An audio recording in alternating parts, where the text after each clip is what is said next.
Big boy on the rails.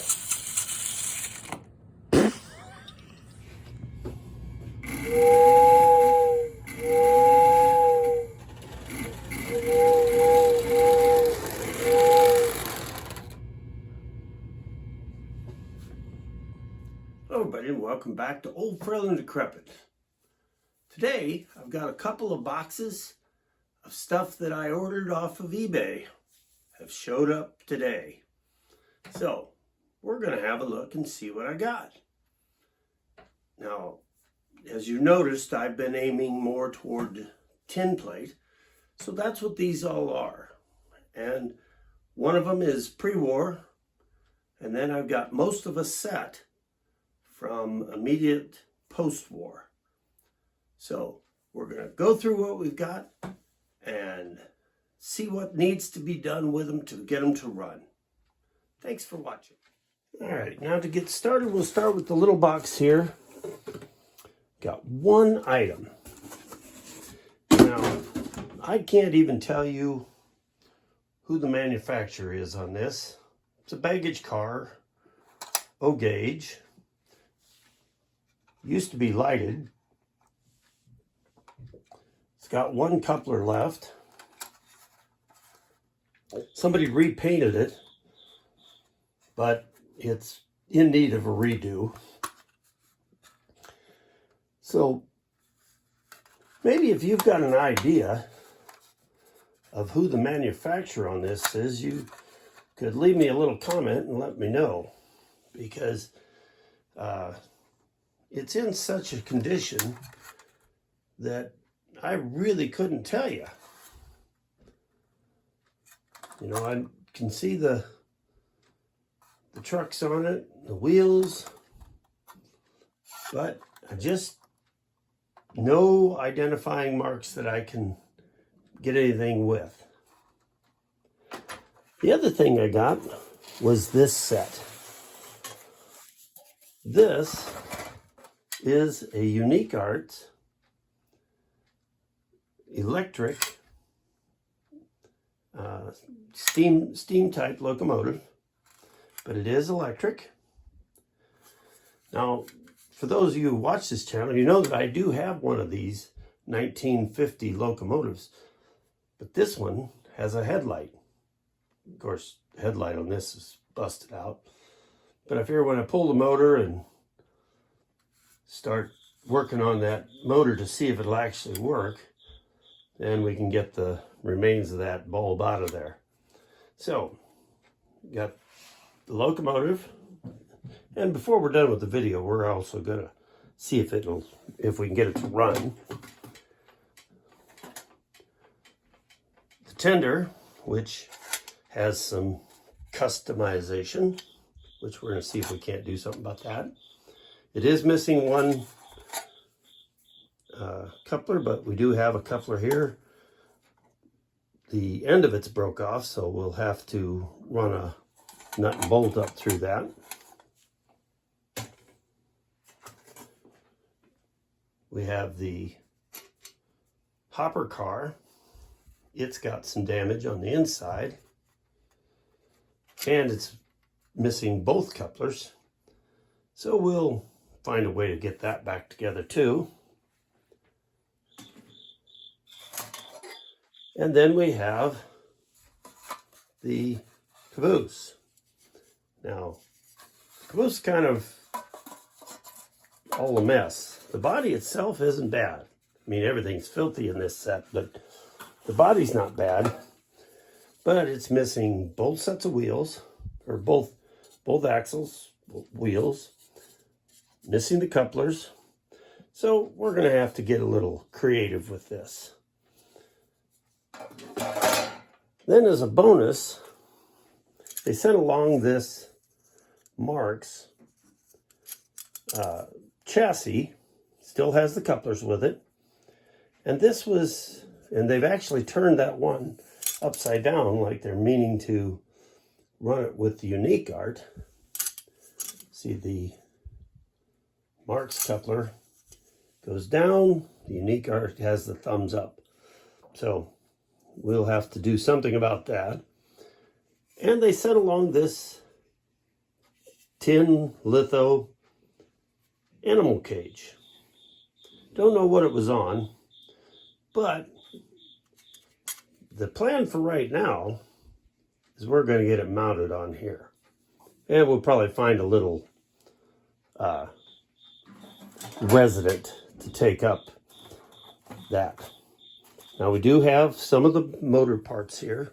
These are a couple of the bearings for the wheels. Only got 2, needed 4. Here's the gear for the motor. It looks to be in decent shape. But these are not so good shape. These are the wheels off of the locomotive, and they are terrible. They just breaking up right in my hands. So the one thing I did check, it does match up with the marks gear wise. So we'll see if we can't put some Marks wheels on that locomotive. All right, now we're going to hook up this motor and see if it'll run at all. Now what I've got is just hooked up to the track, the jumper wires here. And we'll hook the positive there and the ground over here. And let's see what happens. Well, it's buzzing.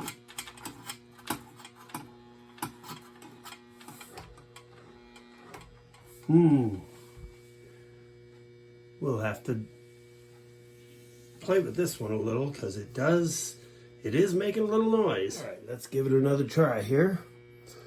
What I've done here is I've disconnected the headlight socket with the broken headlight in it. I have disconnected that from the motor, so that won't be causing us any drag. Let's see what this will do.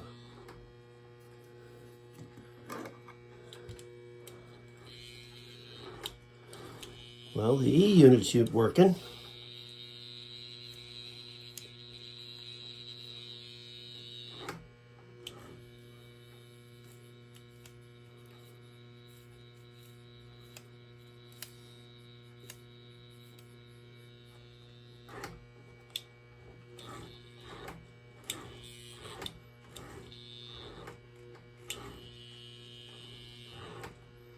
All right, looks like we're gonna have to do a little cleaning on this motor to get any life out of it. All right, here we go.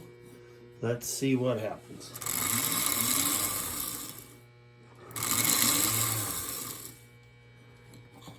See if the E unit's working. Oh yeah.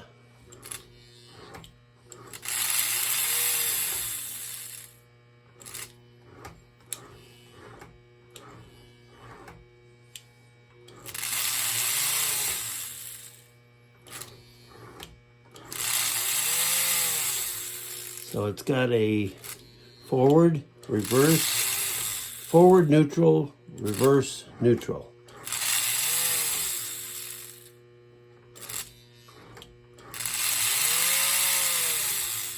All right.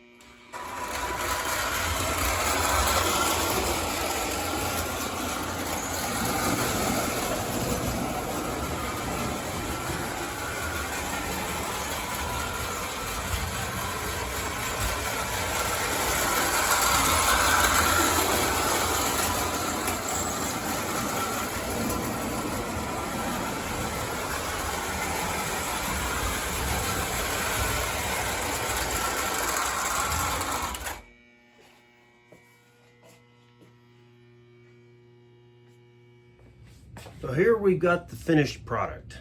You can see we do have the headlight in. That takes a bayonet style.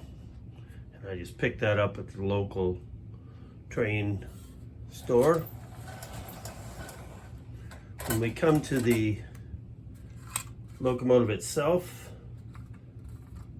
I used the Marks fat wheel wheels off of early post-war.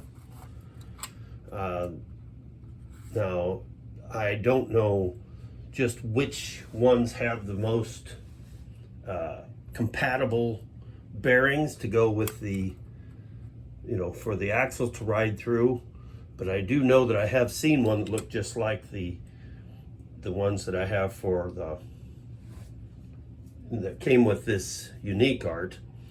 Now, because the side rods are shorter on the Marks, I had to put in plastic tubes and kind of cut them to fit, and those just ride in that, because otherwise they would be, they don't go through the slot. Ended up having to drill holes where the slots used to be, and these just kind of slap through there.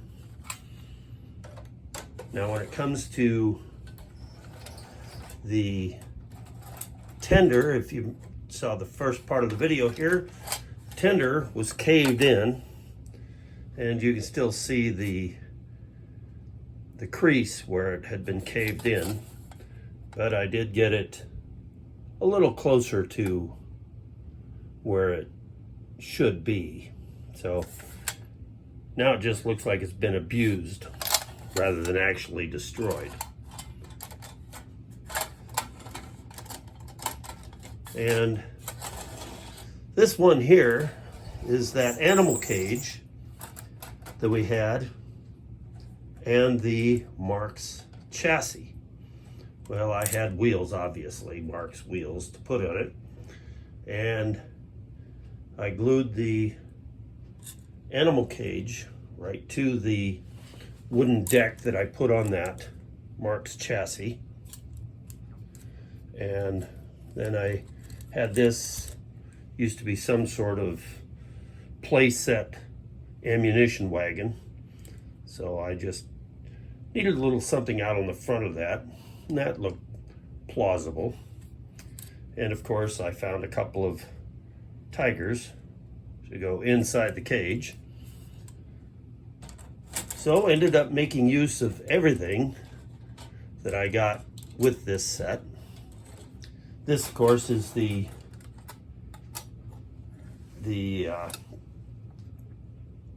boxcar I'd picked up previously. Now, this boxcar originally was missing one of the couplers, so I put a Marks coupler on that. I did the same on the tender. It was missing a coupler, so I put a Marks coupler on that. And also because the end of the tab was broken on this unique art coupler, I turned it over so it would work with my Marks. But it is done in such a way as if I ever decide to actually go back to a unique art orientation on those, it can be done. I can't imagine why I would do that. Maybe the next owner will do that. Here's that hopper car, and remember the inside of it was all crushed on this side here. This was all caved in, like somebody had rammed something down in there. Well, doesn't look real good, but it does look like it's been in use. So, but it's more the original shape, and it does fit into the little tabs or the little slots it's supposed to. And again, because the little end of the coupler was broken off, I just run a bolt up through there with a nut. Now this one was missing the tab on it. So it didn't matter if I turned it or whatever I did with that, because it's going to work with Marks or with Unique Art. The other end, because I didn't have a coupler for it, I put a Marks coupler on it.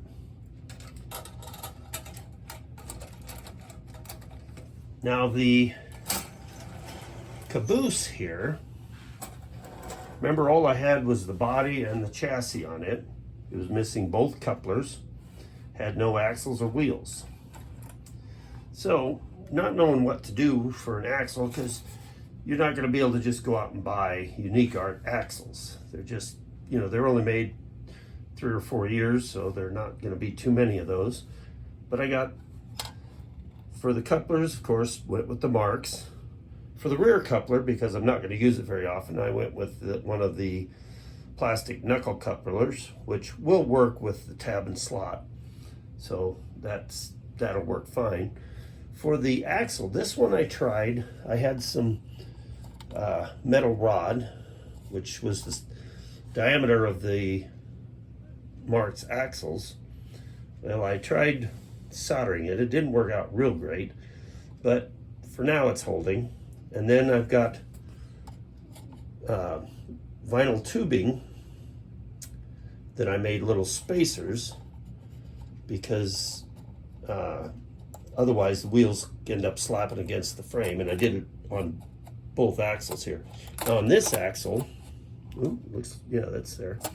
This axle I tried something different. I took some brass tubing and slipped it over and just crimped it down onto the axle to hold it in place. So, real pleased with the way that turned out. Did that with vice grips. First I crimped it down so the whole thing was touching the rod, and then I went on each side and crimped it down. So, sometimes you just got to get creative to make parts you can't get. So, real pleased with this, and we're going to give it just a couple more rounds around the track. I just wanted to look at this caboose for a moment. When I first looked into Unique Art before I'd actually gotten this set, I was thinking that, you know, that looks like a pretty small caboose. In fact, I likened it to what you would see here with the Hafner cabooses. In fact, you can kind of see a similarity, and it really, if you were to go with the more standard Hafner caboose, it looks a lot like it, until you put them side by side. And then, oh, yeah, you see that isn't even in the same class. And same thing when you get to the Marks 6" tin. It really gets dwarfed. Even the Marks plastic is still quite a bit smaller than the Unique Art. In fact, the only thing I found was really close of the old stuff was this pre-war. That's pretty close size. And then, of course, you get to the more modern cabooses. You can see when Unique Art came out with their trains, they were intending on aiming more toward compatibility with Lionel than they were with their buddies over at Marks.